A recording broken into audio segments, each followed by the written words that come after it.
Hi guys, तो हमारा आज का टॉपिक है बैंकिंग। तो बैंकिंग क्या होता है, कैसे पूरा प्रोसेस चलता है, आज हम ये स्टडी करेंगे। उससे पहले हम जान लेते हैं एक टर्म के बारे में जिसको हम बोलते हैं total demand and time liability. Total demand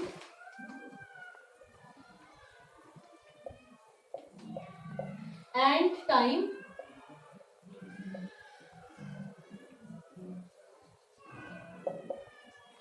जब भी आप बैंक में पैसा रखते हो तो बैंक के पास एक लायबिलिटी होती है, एक जिम्मेदारी होती है कि उसको आपको पर्टिकुलर टाइम में और पर्टिकुलर डिमांड पे वो पैसा वापस करना होगा। ठीक है, तो उसको बोलते हैं total demand and time liability. अब इसमें से एक टर्म निकल के आता है net demand and time liability. ये क्या होता है? हाय गाइस, तो हमारा आज का टॉपिक है बैंकिंग।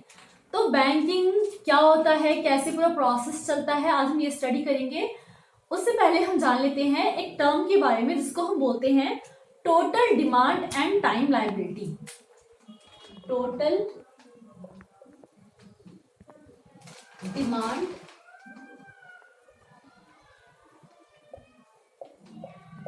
एंड टाइम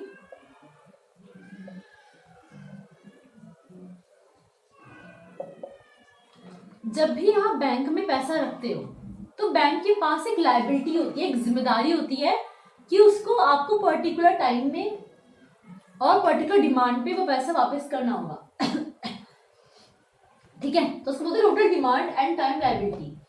अब इसमें से एक टर्म निकल के आता है net demand and time liability. ये क्या होता है? अब आता है net demand and time liability. ये क्या होता है? जब total demand and time liability में से आप deposit with the other banks को माइनस कर देते हो। Deposit with the other banks.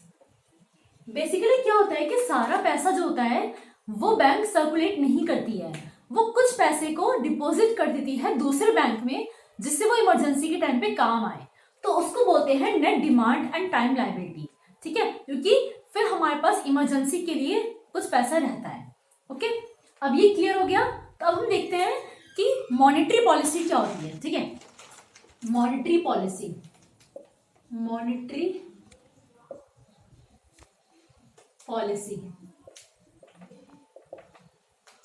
हमने दो टर्म्स पढ़े हैं, एक तो मॉनेटरी पॉलिसी होता है और एक होता है फिस्कल पॉलिसी। मॉनेटरी पॉलिसी जो होती है वो एक ऐसी पॉलिसी होती है, मॉनेटरी पॉलिसी जो होती है वो आरबीआई के द्वारा यूज की जाती है जिससे वो मनी का सर्कुलेशन को मेंटेन कर सके और फिर वो क्या कर सके, इन्फ्लेशन को कंट्रोल में कर सके। जबकि जो फिस्कल पॉलिसी होती है वो गवर्नमेंट के द्वारा यूज की जाती है। ओके, तो मॉनेटरी पॉलिसी में दो टाइप के मनी होते हैं। एक होता है आपका एक्सपेंशनरी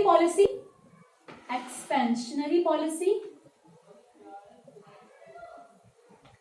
दूसरी आपकी होती है कॉन्ट्रैक्शनरी पॉलिसी। इसको डियर मनी भी बोलते हैं, डियर मनी। ठीक है, तो इसमें बेसिकली क्या होता है कि एक्सपेंशनरी पॉलिसी में क्या होता है कि मनी सप्लाई को बढ़ाते हैं, और कॉन्ट्रैक्शनरी पॉलिसी में क्या होता है, मनी सप्लाई को कम करते हैं। अब मनी सप्लाई को कैसे बढ़ाते हैं, कैसे कम करते हैं, तो कुछ टूल्स होते हैं जिनको हम यूज करते हैं मनी पॉलिसी को इंक्रीज करने के लिए, मनी सप्लाई को इंक्रीज करने के लिए या फिर डिक्रीज करने के लिए। ये होते हैं क्वांटिटेटिव टूल्स और क्वालिटेटिव टूल्स। ठीक है, तो क्वांटिटेटिव टूल्स क्या होते हैं? Cash reserve ratio, statutory liquidity ratio, marginal standing facility, open market operations. अब इनको हम डिटेल में स्टडी करते हैं टर्म बाय टर्म। पहला आता है आपका cash reserve ratio. Cash reserve ratio का मतलब क्या होता है कि जो बैंक होते हैं वो कुछ पैसा रखते हैं आरबीआई के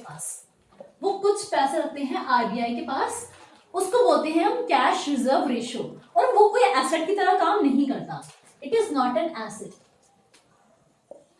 ठीक है, कैश रिजर्व रेशो, अगर आपको ज्यादा पैसे रखने पड़ेंगे आरबीआई के पास तो आपकी मनी सप्लाई क्या हो जाएगी? कम हो जाएगी।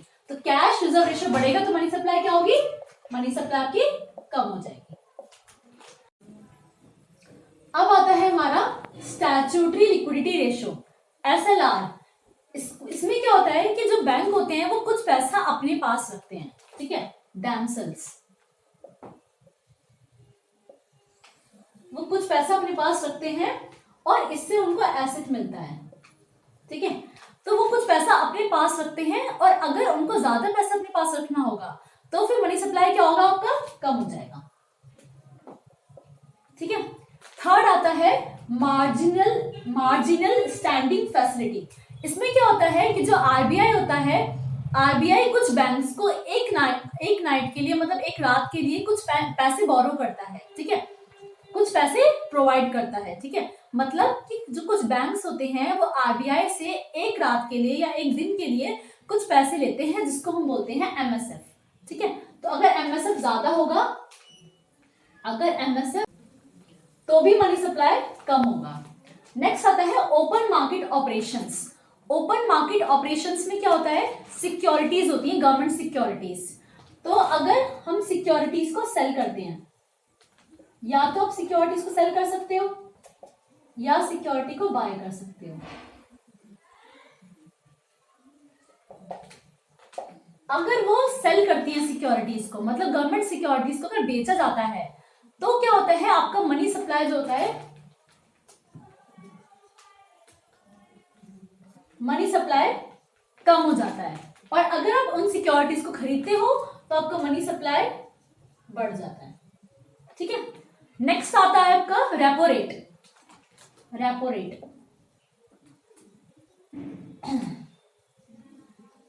रेपो रेट रेपो रेट क्या होता है, रेपो रेट वो रेट होता है जिससे कोई भी बैंक बोरो कर। अब आता है रेपो रेट। रेपो रेट क्या होता है, रेपो रेट वो रेट होता है जिसपे जो आरबीआई होती है वो लेंड करती है मनी को डिफरेंट बैंक्स को, ठीक है। तो अगर रेपो रेट बढ़ता है, अगर रेपो रेट बढ़ता है तो मनी सप्लाई कम होती है, ठीक है।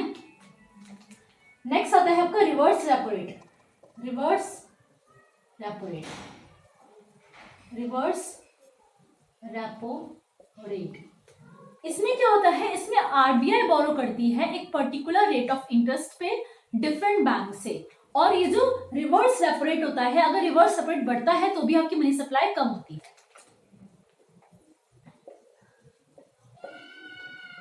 ये आपके क्वांटिटेटिव टूल्स थे। आई होप कि आपको ये सारे टर्म्स समझ आ गए होंगे। अब हम आते हैं क्वालिटेटिव टूल्स पे, ठीक है। अब आता है क्वालिटेटिव टूल्स, जिसमें पहला आता है कंज्यूमर क्रेडिट। आपने देखा होगा कि जब भी आप बैंक से कुछ लोन लेने जाते हो तो बैंक आपको एक साथ पैसे नहीं देता, वो हमेशा आपको इंस्टॉलमेंट में पैसे देता है। क्यों? जिससे कि एकदम से इन्फ्लेशन ना हो जाए। तो उसको कंट्रोल में करने के लिए बैंक हमेशा इंस्टॉलमेंट में आपको लोन प्रोवाइड करता है, इसी को बोलते हैं कंज्यूमर क्रेडिट, ठीक है। नेक्स्ट है हमारा मोरल सुएशन। मोरल सुएशन मतलब कि अगर आरबीआई को लगता है कि बैंक्स उनकी बात नहीं मान रहे, इंटरेस्ट रेट को चार्ज नहीं कर रहे हैं जो कि लोगों के लिए फेवरेबल होना चाहिए, तो वो उनको क्या कर सकती है, परसुएड कर सकती है कि आप हमारी बात मानो, अदरवाइज हम आपको क्या कर देंगे, फाइन कर देंगे।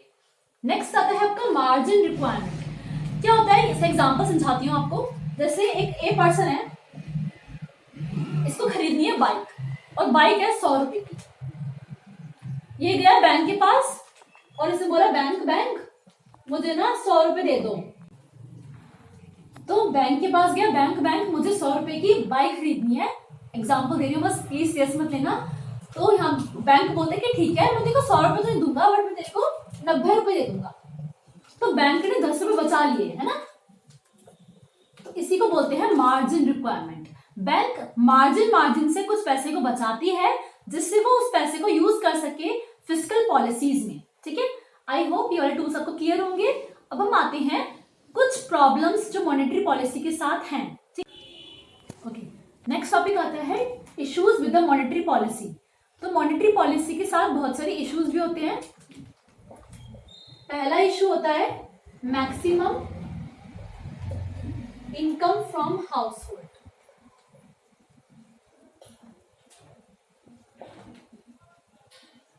बहुत सारा पैसा जो होता है वो घरों से आता है, तो उन पे मॉनेटरी पॉलिसी इतनी इफेक्टिव नहीं हो पाती। दूसरा है आपका fiscal policy of government. Fiscal policy of government. Government की भी फिस्कल पॉलिसी होती है, मतलब गवर्नमेंट क्या करती है, वो लोगों को पैसे प्रोवाइड करती है जो कि मॉनेटरी पॉलिसी के अगेंस्ट चला जाता है, जिससे इन्फ्लेशन बढ़ जाता है। थर्ड है dependence on money landers. Money landers. Last issue आता है ब्लैक मनी। आज भी ब्लैक मनी बहुत सर्कुलेट होता है और ये हमारी मॉनेटरी पॉलिसी को इनइफेक्टिव कर देता है। ठीक है, अब हम मूव करते हैं अपने नेक्स्ट टॉपिक पे, जो बात करता है सेविंग अकाउंट, फिक्स डिपॉजिट और करंट अकाउंट के बारे में। ठीक है, तो सेविंग अकाउंट में कौन पैसा इन्वेस्ट करता है? सारे हाउस होल्ड्स करते हैं, सारे हाउस होल्ड्स करते हैं। ठीक है, करंट में कौन करता है? पहले मैं आपको इन दोनों को बता रही हूँ। ठीक है, करंट में कौन करता है? करंट में बिजनेसमैन करते हैं, बिजनेसमैन करते हैं।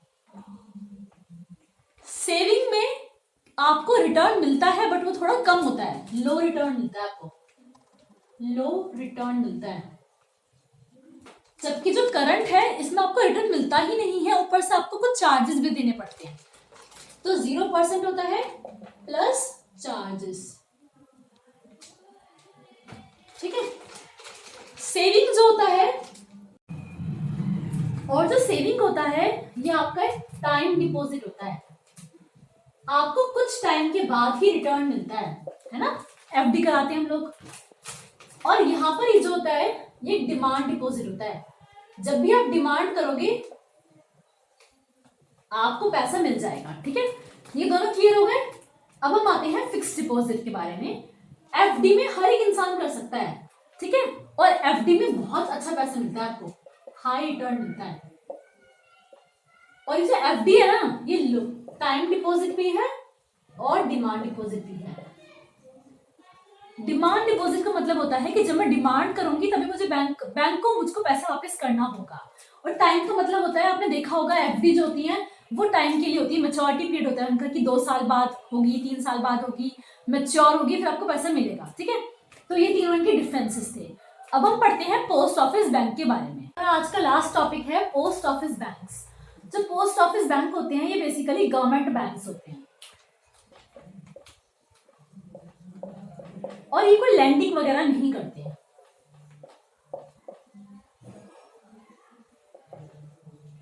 इसमें भी आप एफडी करा सकते हो या फिर डिमांड डिपॉजिट भी रख सकते हो। ठीक है, ये था आज का कंसेप्ट। और आपको नोट्स चाहिए तो आप कमेंट बॉक्स में देख सकते हो, और आपको कोई भी डाउट है तो आप प्लीज कमेंट बॉक्स में कमेंट कर सकते हो। Bye bye, thank you, Vande Mataram.